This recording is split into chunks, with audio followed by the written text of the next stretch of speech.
Hello, I'm Stuti Shukla. You are watching Agribusiness News. So let's start with the latest update.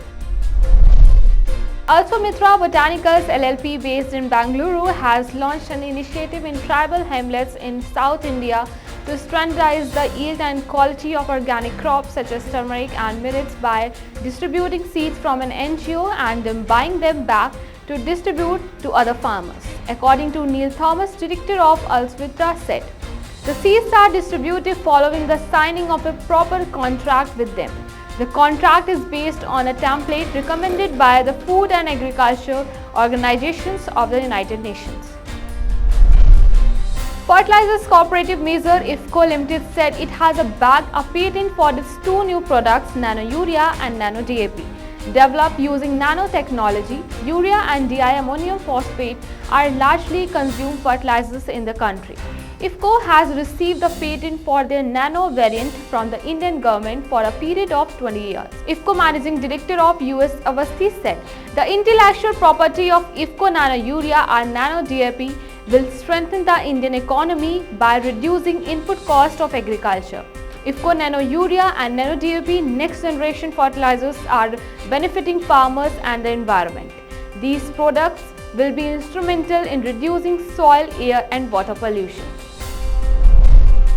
Open Network for Digital Commerce, a Government of India initiative that aims to build an open network for buyers and sellers to democratize the current e-commerce ecosystem in the country, has launched a 3-day grand hackathon starting from 1st July 2022. The event is organized in collaboration with NABARD and is divided into two categories, Agri Grand Challenge and Agri Innovation. Hackathon, it will showcase the innovation to aid the adoption of e-commerce in the agriculture sector. The event is expected to see 600 participants that will work on the hackathon challenges, technical requirements and solve them for large-scale future applications. BIOSEED collaborated with AGRIGRID in Karnataka to participate in the fresh vegetable value chain and improve farmers' share. Their aim to bring positive value proposition through synergetic opportunities. Indian Institute of Management Ahmedabad, a premier global management institute, collaboration with India's first agri-land marketplace, S-Farms India, has announced the launch of IIMA S-Farms India Agri-Land Price Index, a first of its kind land price index that will record and present quality control data of price of agriculture land across the country. This index is particularly important in terms of benchmarking land prices in rural and semi-urban areas. In such case, the index will serve as a reliable source that will signal potential conservation of agricultural land into real estate. Speaking of the relevance of the index in the current scenario, Professor Errol D'Souza, director of IIMA, said, with just over 1,200 million hectares, India houses just 2% of the world crop land but feeds over 15% of world's population. Think AG along with CropLife India, the leading voice of the plant science industry in India, organized an industry roundtable AG Lab connecting innovators with corporate drone application in agriculture and crop protection, bringing together all stakeholders of the agriculture drone ecosystem. With a focused platform for partnership for the startups and stressed on the need to fasting tracking and large-scale adoption of drone technology for agrochemical spraying in the country. Astitwa Sen, Chief Executive Officer of CropLife India, said, the webinar Share CropLife India is committed to help develop a conducive ecosystem and quick adoption of Kisan Drone in India.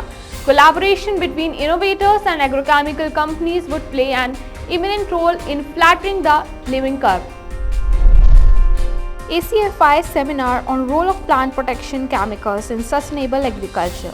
ACFI moved forward with a class on job of plant protection chemical in sustainable agriculture with the individuals from industry, government, agriculture university and agrochemical association. ACFI has secured itself a genuine stage for strategy, mediations and vocal banner falter for the whole Indian agrochemical industry in a straightforward and vote-based way.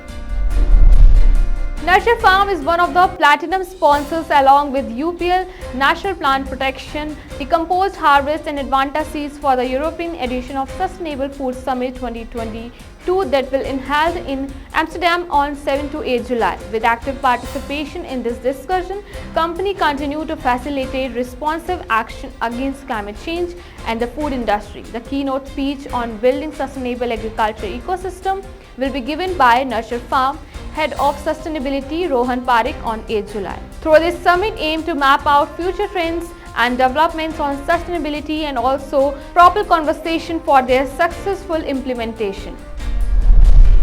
Crop Life Science Limited, which is aiming towards its direction agrochemical sector in India, recently has taken one step ahead by inaugurating their corporate office in Vadodara. The company enhanced its operation in Gujarat as a result of the same.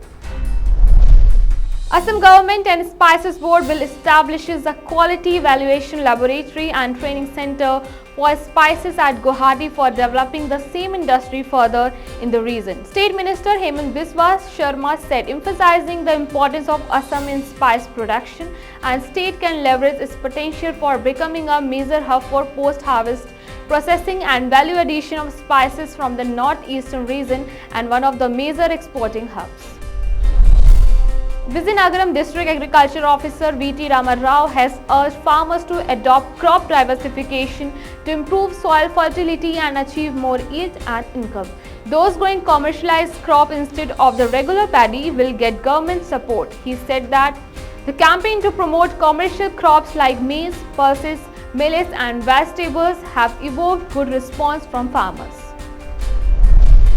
American Congress lawmakers made key comments on India agriculture sector. Sensational allegations have been made that there are no proper rules in Indian agriculture sector and these are dangerous trade distorting practices. US President Joe Biden has been asked to make a formal request for consultations with India on this matter. To this extent, 12 members of Congress wrote a letter to Biden. The letter, World Trade Organization rules allow countries' government to subsidize up to 10% of the value production of goods. A stakeholder workshop for the evaluation of Krishi Udan 2.0 was organized by the Ministry of Civil Aviation, Government of India in collaboration with the FICCI.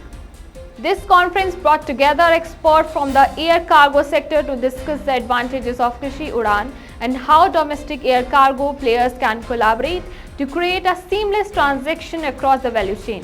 Rajiv Bansal, Secretary of MOCA, emphasized the importance of the Krishi Udan workshop, saying that such workshops help in having a meaningful discussion and act as a brainstorming session for new ideas. During the 2 years of the COVID-19 pandemic, it became clear that cargo can play a significant role in the long-term viability of airlines. Agriculture Department has once more extended the deadline from June 30 to July 4 after failing to meet its goal of bringing 12 lakh hectares under the dried seeding of rice technique. The original date was 31st May. 77,000 hectares have so far been covered by DSR technique. Notably, this is the first time the state government has declared that it will offer a reward of 1500 rupees per acre to farmers who choose to use this water saving method. For more such agri updates, stay connected with Krishi Jagran Business. Thank you.